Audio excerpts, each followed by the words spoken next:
네, 문재인 대통령 취임 이틀날을 맞고 있습니다. 오늘 오전에는 청와대 참모진 추가 인선이 있었는데요. 네, 이 시간 두 분의 정치평론가와 함께 새 정부와 관련된 이슈들 짚어보겠습니다. 네. 최형두 전 국회 대변인, 최진 세안대 부총장 나오셨습니다. 어서 오세요. 네, 안녕하십니까. 자, 앞선 홍정원 기자 리포트에서 보셨지만 상당히 파격적인 행보를 계속해서 하루 만에 이어가고 계시고요.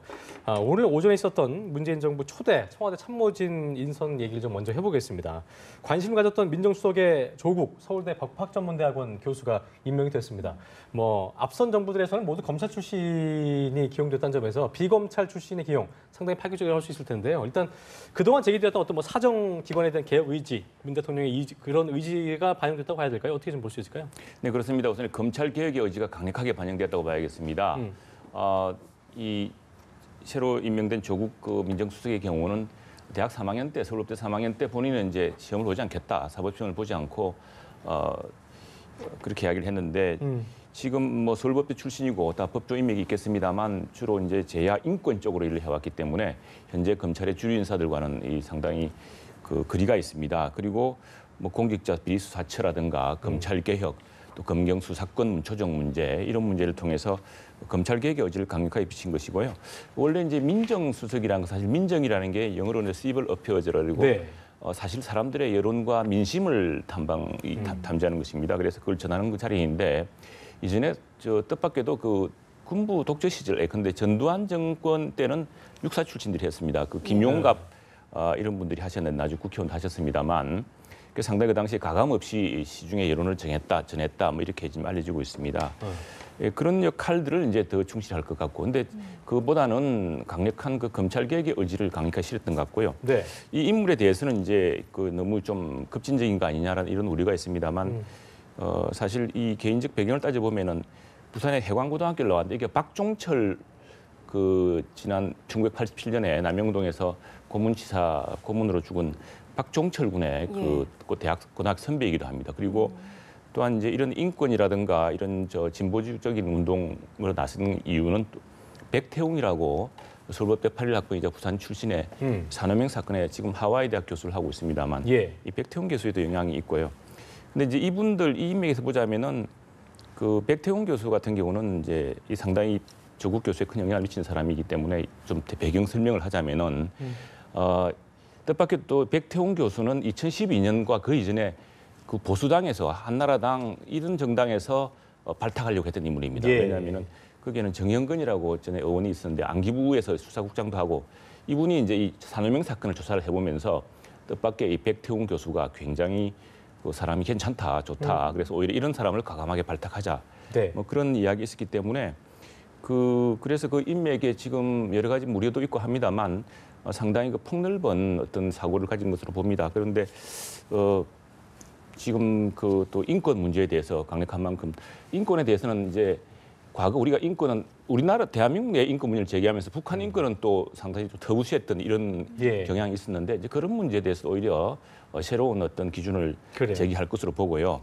그래서 어쨌든 이번에는 과거에 검찰 인사에 어쨌든 검사 출신들 민정수석이 가다 보니까 아무래도 줄을 안 댈 수가 없고 또 그게 중요한 경로가 되었던 게 사실입니다. 그런데 이번에 확실하게 끊겠다 이거죠. 그렇죠? 확실히 인맥이 없습니다. 검찰에는 인맥이 없기 때문에 또 본인이 그걸 강하게 비판하고 있기 때문에 일단 검찰 인사에서 청와대의 그 기득권, 청와대의 어떤 그 영향력은 확실히 스스로 차단하겠다는 의지는 분명히 보여준 것 같습니다. 시청자들의 이해를 위해서 이게 비검사 출신이 됐다고 해서 민정수석이 역할을 못하는 건 아니잖아요. 그러니까 그렇긴 어떻게 합니다. 봐야 될까요? 그러나 어쨌든 오늘 인사의 하이라이트가 조국 민정수석인데요. 근데 SNS에서 뜨거운 반응들이 많았었습니다. 그렇습니다. 그래서 세상이 변했네. 정권이 진짜 바뀌었네. 이런 그 댓글들이 많이 올라왔습니다. 그 정도로 이제 파격적인 인사 중 하나인데 조금 전에 말씀하셨지만 이명박 박근혜 정부 때 한 10명이 넘는 민정수석 중에 단 한 명도 민간이 없었어요. 전부 검찰 출신이었습니다.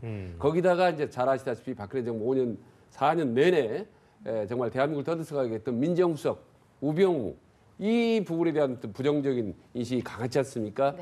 그래서 검찰의 개혁, 민정수석의 황골 탈퇴가 필요한 시점에 교수 출신의 조국 교수가 임명됐다. 이건 상당히 앞으로 이제 많은 개혁이 이루어질 것을 아마 예고합니다. 아마도 참여정부 시절에 개혁을 진두지휘했던 뭐 이정우 정책시장, 김병준 정책시장 뭐 등등 또 정비혁신위원회 이런 선봉에 섰던 사람이 대부분 교수 출신이었습니다. 그래서 아마도 개혁적인 교수가 작심하고 개혁을 칼을 휘두르면 많은 일을 낼 수 있다라는 것을 아마 문재인 대통령이 참여정부 시절에 체감을 한 것 같습니다. 예. 그래서 아마도 검찰은 떨고 있나 뭐 이런 또 이세를 할 때 상당히 긴장을 하고 있을 수 있겠네요, 그렇죠? 예, 그렇죠. 많이 예. 긴장을 하게 있겠죠. 예. 앞으로 공비처라든지 검찰 권력기관의 핵심적인 그런 개혁을 아마 진두지휘하게 될 그래요. 사람이 바로 조국 네. 교수가 아닌가 생각을 합니다. 알겠습니다. 자, 이런 파격 인사가 어떻게 보면 안정감을 좀 떨어뜨리는 거는 아니냐 이런 우려도 일각에서는 좀 나오는 것 같은데 이 부분에 대해서는 어떻게 보십니까? 네, 그 부분에 대해서는 이제 일단 뭐 대통령의 의지, 대통령이 어떻게 이번에 청와대를 바꿔서 실제로 군림하지 않은 정부, 군림하지 않은 청와대, 국민과 소통하는 청와대, 그리고 검찰과 이런 기존의 그 권력 기구들을 대대적으로 개편해서 이런 검찰의 어떤 문제점을 해소하겠다는 그런 의지의 천명이기 때문에 일단은 초기에는 그런 우려보다는 일단 또 대통령의 의지, 새로운 정부의 의지를 예. 좀 눈여겨보게 될 것 같습니다. 그래요. 그리고 또 하나는 또 그 문제에 관해서는 당사자들이 스스로 그런 의구심들을 해소하기 위해서 노력해야 되고요. 제가 아까 백태용 교수를 굳이 이야기했습니다만 지금 백태용 교수는 이제 그 산호명 사건으로 복역하고 나서 미국에서 법학 박사가 된 뒤에 역시 이제 조국 수석도 UC 버클리에서 법학 박사를 했습니다만 네. 산호명 사건을 약간 수감됐었습니다. 근데 이분들이 이제 이후에 인권 문제에 대해서는 좀 보편적인 시각을 갖고 있기 때문에 지난번 대선 때 쟁점이 뭐였습니까? 북한 인권 문제에 대해서만은 정부가 그 당시에 정부가 좀 소극적이고 또는 주제했던 물어보고 한다든가 뭐 이런 논란이 있지 않았습니까? 이제 이런 인권 문제에 대해서는 좀 보편적인 가치, 북한 인권 문제도 그렇고 이런 어떤 점을 통해서 일각의 우려를 좀 씻어줄 필요가 있다고 생각을 합니다. 알겠습니다. 예. 예. 그러니까 그 한 말씀을 드리면 이제 파격 인사라든지 깜짝 인사가 많을 때는 상당히 불안감을 줄 수도 있고 어떤 국정 운영의 안정감을 해칠 수가 있습니다. 그런데 이제 지금 보면은 이낙연 국무총리 네. 내정자라든지 혹은 임정석 비서실장이라든지 국회에서 재선, 4선 한 데다 국정 경험 있는 사람들이기 때문에 한두 명 정도 파격적인 인물은 오히려 대통령의 어떤 개혁의 어떤 동력을 실어주고 또 국민들에게 상당히 어떤 새로운 분위기를 네. 줄 수 있다는 점에서 긍정적인 역할이 조금 더 크지 않나 이렇게 생각을 해봅니다. 알겠습니다. 네. 또 인사수석에는 여성이죠. 조현옥 이화여대 초빙 교수가 임명이 됐습니다. 헌정사상 첫 여성 인사수석이고요. 또 이분도 행정 경험도 있고 그렇다고 하더라고요. 이 배경은 좀 어떻게 보십니까? 그러니까 지금 아마 문재인 대통령이 대선 때 상당히 공약을 했습니다. 여성의 등용, 네. 그다음 남녀 어떤 균형 인사를 하겠다. 특히 내각에 있어서 30% 수준까지 여성을 발탁하겠다라고 공언을 했거든요. 예. 아마 그 연장선상으로 해석을 되고요. 그러나 그 내각뿐만 아니라 청와대나 혹은 이후에 여러 공공기관에 상당히 여성들의 리더들이 많이 포진하지 않을까라는 그 어떤 예고탄이라고 봅니다. 보면 이제 참여정부 시절에 사실 이 인사수석실을 만들었는데 이명박 정부 때 없어졌다가 네. 박근혜 정부 중반에 부활하긴 했지만 거의 유명무실했습니다. 그런데 이번에 아마 문재인 정부에서의 여성 수석은 상당히 앞으로 중요한 역할을 하지 않을까라는 그래요. 생각을 좀 해봅니다. 예전에 왜 그 청와대 인사검증 시스템이 마비됐나 어쩌나 이런 얘기가 있었는데 결과적으로 청와대 인사수석에 대한 어떤 유리한 검증이 기대가 된다 이런 분석도 나오고 있더라고요. 어떻게 네, 아무래도 여성이다 보니까 그 남성 우리 나라가 사실 남성 인맥 사회이지 않습니까? 예. 무슨 대학 출신, 무슨 고등학교 출신 또는 무슨 이전에 어떤 기관에서 같이 근무했다 이런 건데 아무래도 이제 조현옥 수석 같은 경우는 여성이다 보니까 그런 남성 위주의 사회, 남성 위주의 인맥 사회랑은 좀 이제 확실히 분리돼 있겠죠. 그러다 보니까 보다 꼼꼼한 척도를 이제 적용하게 될 테고요.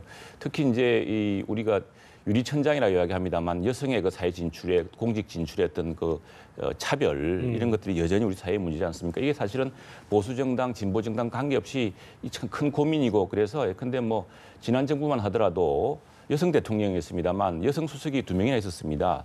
그리고 또 그 보수당조차도 이 좀 그 강남 3구의 그 구청장이라든가 또 예. 이웃한 과천시의 시장 같은 경우도 여성들을 공천 전략 공천을 했거든요. 그런 식으로 배려를 해왔는데 이제는 정부의 주요 인사 전체를 여성의 시각에서 또 균형 잡힌 시각에서 또 여성 남녀 평등하게 또 여성의 비율을 더 높이겠다는 의지를 좀 더 분명하게 보친 것 같습니다. 어쨌든 본인이 그 당선되기 전에 후보 시절에 내세웠던 어떤 정책들에 대해서 하나하나 좀 관철시켜 나가는 그런 모습이 좀 인상적인 것 같은데요.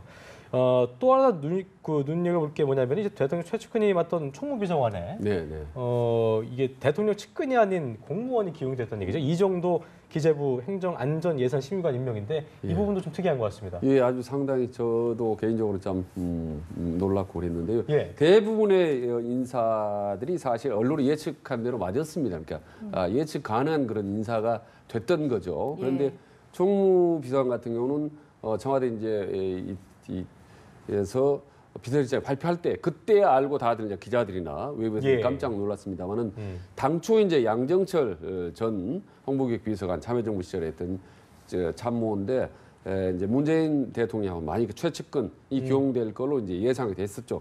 사실 양정철 비서관 기용은 이미 언론이 이미 많이 나왔기 때문에 기용됐다 하더라도 큰 문제는 없을 걸로 그렇게 별 문제 없이 넘어갈 수 있는 문제였습니다. 그럼에도 불구하고 대통령이 굳이 전혀 어떤 무명의 정통 관료 출신인 사람을 이 정도 기재부터 공무원이죠. 이 사람을 기용했다는 것 자체는 그만큼 총무비서관이 갖는 어떤 중요성, 상징성 의식을 했다고 봅니다. 아시다시피 박근혜 정부 때 총무비서관 하면 바로 이재만 하면 바로 국정농단 혹은 뭐 문고리 3인방 이 떠오를 정도로 많이 부정적인 인식이 강했거든요. 여기에 그야말로 흑수저 출신이고 거기다 지방대 출신 전형적인 관료 출신을 앉혔다는 것은 앞으로 청와대 총무비서관뿐만 아니라 모든 청와대 운영을 투명하게 그다음에 제도 시스템에 따라서 움직이겠다는 그런 강한 의지의 어떤 발로라고 봅니다. 그 당선 일성에서 보니까 기회는 평등하고 과정은 공정할 것이고 결과는 정의로울 거라는 그런 것과 좀 일맥상통하는 부분인 것 같아요. 이런 부분이요. 네, 그렇습니다. 네, 이 저 창원대 국립창원대학을 나왔는데요. 사실은 이제 지방대학 출신으로 상당히 이제 그 행정관료 출신이긴 합니다만 또 이것도 의미가 있는 대목 같고 이 총무비서관이라는 자리가 사실 청와대 살림살이를 하는 곳입니다. 그러니까 그러다 보니까 대통령과 귓속말을 하게 될 일이 많고 그 대통령 길을 잡게 되면 아무래도 그게 자기 권한이 아닌데 다른 권한에 다른 문제를 여론을 전하거나 뭐 다른 특별한 부탁을 하거나 이런 것 때문에 측근의 힘이 그때 쓰였던 거거든요. 근데 이제 그 확실히 공무원 출신으로 더구나 그 지방대학 출신으로 이렇게 함으로써 과거와 다른 청와대 내부 문화를 만들겠다라는 의지를 확실히 보인 것 같습니다. 확실히 파격인 것 같긴 합니다. 예, 그렇습니다. 네, 그렇습니다. 자, 또 어제 이제 첫 인사가 단행됐었는데요. 이낙연 총리 내정자에 대한 평은 대체적으로 좀 괜찮은 것 같습니다. 어떻게 보십니까? 네, 뭐 언론을 보면은 대체적으로 긍정적 평가를 많이 받는 것 같아요. 과거의 총리 내정자 중에 이렇게 처음부터 끝까지 좋은 평가를 받는 경우가 좀 드뭅니다.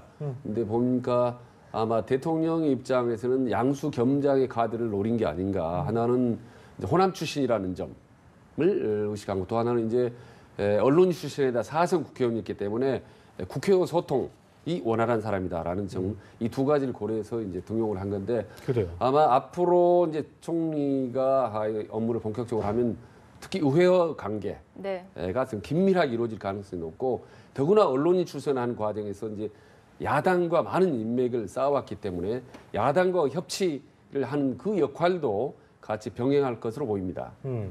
이게 보통 왜 임명되고 나면 처음이기 때문에 여기저기서 견제나 어떤 비판의 목소리를 들을 수 있을 텐데 국민의당도 상당히 좋은 논평을 내놨고요. 지금 뭐 박성희 아나운서 말대로 상당히 좋은 평을 받고 있는데 이낙연 내정자 어떤 인물입니까? 네, 전남지사하고 동아일보 출신의 정통 언론인이죠. 언론인이고 사실 국회에서 아주 평판이 좋은 신사입니다. 그리고 사실은 그 이전에 그 4대강 예산 같은 걸 둘러싸고서 당시에 이명박 정부 때 야당이 격렬히 반대하지 않았습니까? 그런 당시에 농수산위원장이었던 때 기억이 나는데 그 당시에 그 저수지 이런 그 문제하고 이제 수자원 문제 이 문제 예산에서 이게 4대강 예산이라고 야당에서는 당론으로 반대를 했습니다. 반대를 했는데 당시 농수산위원장, 야당의 농수산위원장이면서 이 문제를 아주 합리적으로 처리를 해가지고 그 정부와 또 야당 당론에 사이에서 아주 그 현명한 어떤 절충점을 찾아냈던 그런 것이 기억에 남고요. 또 사선의 의원님만큼 굉장히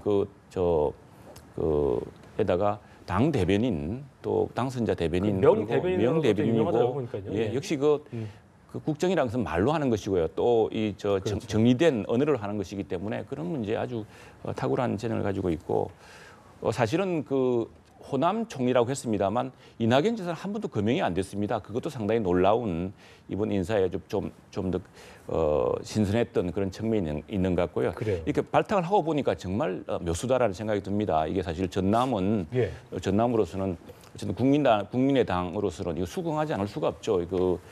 전남을 국정의 동반자로 가겠다는 이런 확실한 의지를 표명하시기 때문에 그렇고 또 하나 이제 이 도쿄 특판을 했기 때문에 일본에서도 내심 반긴다고 합니다. 지금 한일 관계가 굉장히 경직돼 있는데 또 국회의원을 하면서도 한일 의원연맹의 수석 부회장도 하고 해서 일본 인맥도 두텁고요. 어제 그 질의응답 시간 때 봤더니 굉장히 유연한 느낌이 좀 느껴지더라고요. 네. 어떤 질문에 대해서도 뭐 굉장히 여유롭게 답하는 인상이 좀 인상적이었습니다. 굉장히 그 정통 정치부 기자 출신으로 또 김대중 대통령, 노무현 대통령과의 친분 또 그 정치리 문재인 대통령보다는 하기가 한 살 많습니다. 많은데 정치의 속성 그리고 정치의 이 타협 그런 여러 가지의 그 정치적 철학이라든가 이런 것들을 상당히 잘 소화하고 있고 부기자로서 그런 것들을 어떤 원칙이라든가 이런 것들을 많이 터득해 왔기 때문에 굉장히 지금까지대로라면은 무난하게 여야와 협치를 이끌어낼 총리가 아닐까 생각합니다. 청문회도 무난하게 통과를 하게 되겠네요.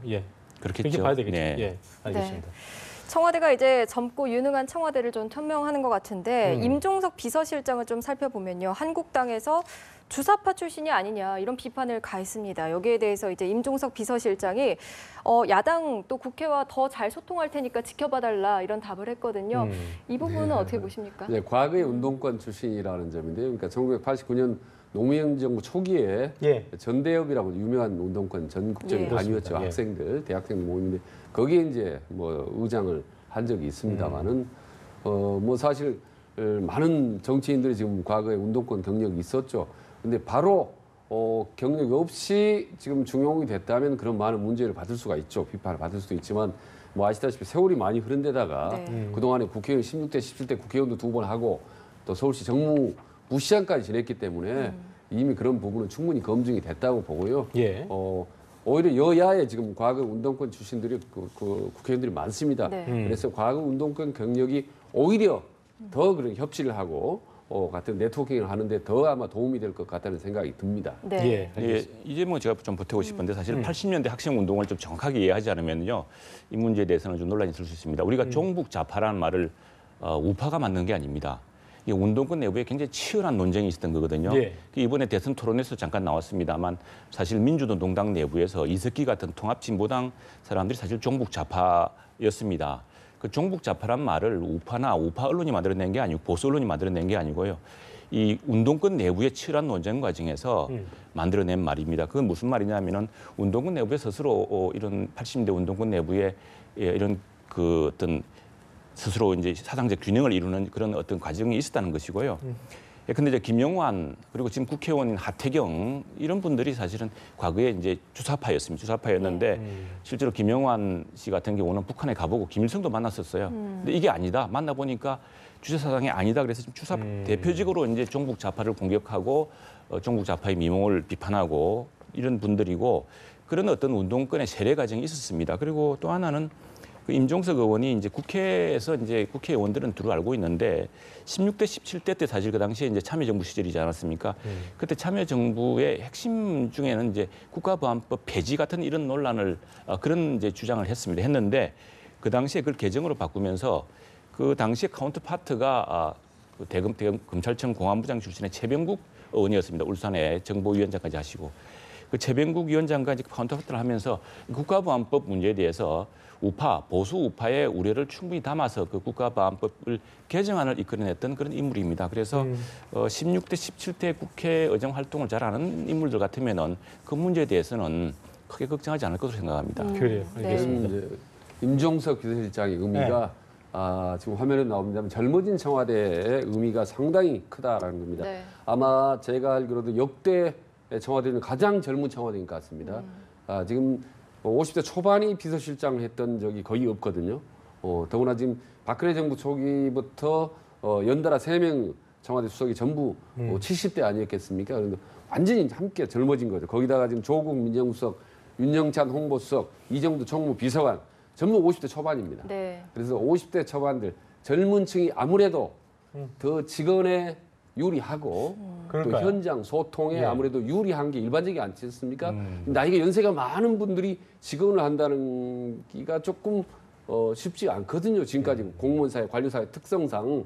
그렇다면 본다면 김종석 비서실장도 본인도 이제 예스맨이 되지 않겠다라고 얘기했다시피 그렇게 청와대 곳곳에서 그래요. 노맨들이 좀 등장을 해서 문재인 대통령이 하루 항상 이렇게 신선한 분위기를 좀 만들어줄 수 있는 그런 또 청량제 역할을 했으면 좋겠다는 생각이 듭니다. 이전 네. 정부에서도 그런 부분도 좀 문제가 됐던 부분이기 때문에 네. 또 직원을 할 수 있을 때 하는 그런 바람을 모든 국민들이 갖고 있지 않을까 생각을 하고 있습니다.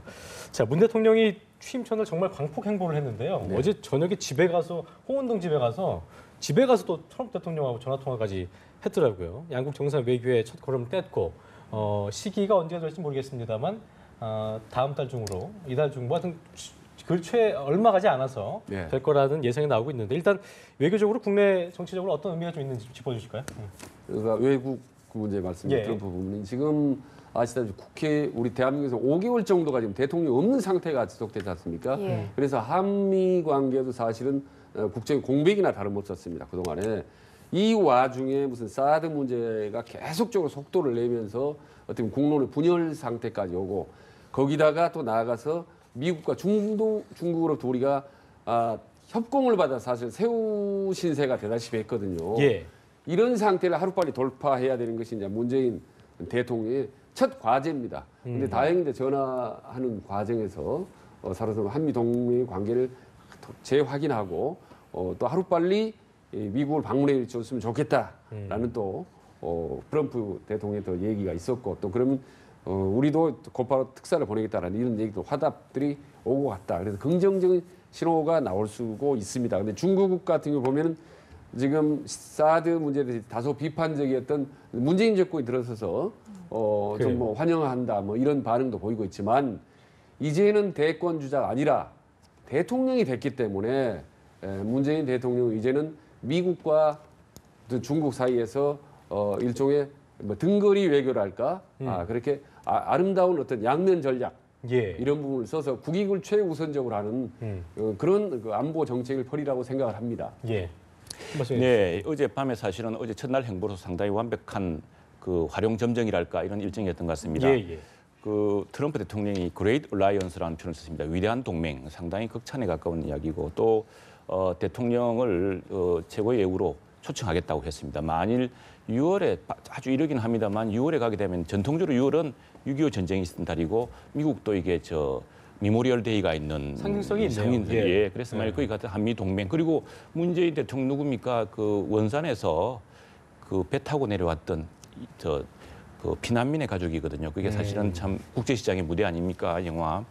그래서 만일 그런 모멘텀을 잘 살리고 한다면은 예. 걱정들도 하고 합니다만 저는 이 북핵 문제가 이전과 달라졌기 때문에 과거 노무현 정부 초기 때만 하더라도 사실 북핵 문제, 북한 미사일 문제를 둘러싸고 한미 간의 인식이 차이가 났습니다. 그래서 실제로 한국 내에서 우리 정부 내에서 북핵은 이게 북한이 스스로 지키기 위한 자유용이다. 또는 북미 협상을 위한 협상용이다.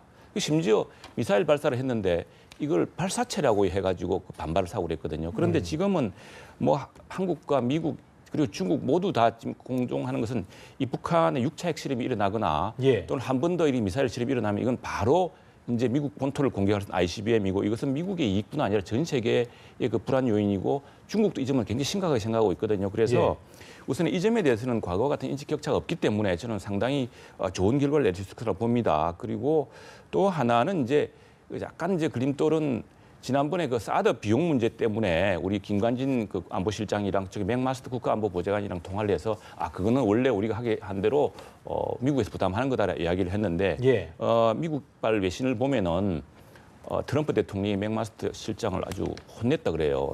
내가 한국으로 하여금 그 부담하게 하려고 했는데 당신이 대통령 무시하느냐 뭐 이렇게 했다는 이야기인데 이게 사실은 상당히 부담될 수가 있습니다. 사드 자체가 지금 상당히 큰 그 뜨거운 감자입니다만은 그래서 이 경우도 좀 더 현명하게.